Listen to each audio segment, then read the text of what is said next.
ఈ రోజున మాట్లాడితే గత పాలకులు మళ్ళీ రౌడిజం చేయడానికో గుండాగర్దీ చేయడానికో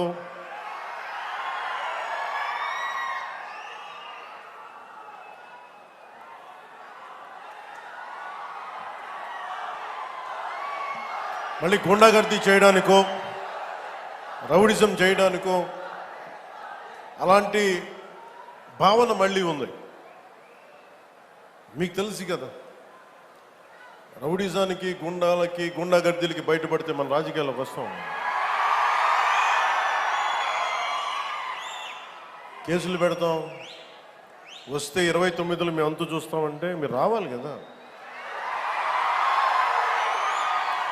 మీరు ఎలా వస్తారో మేము చూస్తాం. నాకు వారి మీద, వైసీపీ నాయకుల మీద ఈరోజు చెప్తున్నాను, మొదటి నుంచి చెప్తున్నాను, వ్యక్తిగతంగా నాకు ఎవరి మీద కక్ష ఉండదు. మనస్ఫూర్తిగా నా గుండెల మీద ఆత్మసాక్షిగా చెప్తా, నాకు ఎవరి మీద కోపం ఉండదు. కానీ మీరు సగటు మనిషిలో, ఈ దేశంలో ఉన్న సగటు మనిషికి, సగటు మధ్యతరగతి మనిషికి, సగటు రైతుకి, సగటు యువకుడికి, సగటు యువతకి మీరు కనుక భయభ్రాంతుల్ని క్రియేట్ చేస్తే దాన్ని ఎదుర్కొనే కదా ఇక్కడ దాకా వచ్చాం.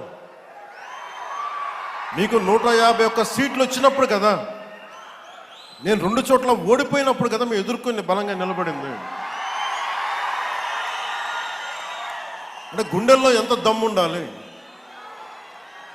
రక్తంలో ఎంత వేడి ఉండాలి మీలాంటి వాళ్ళు తట్టుకోవాలంటే.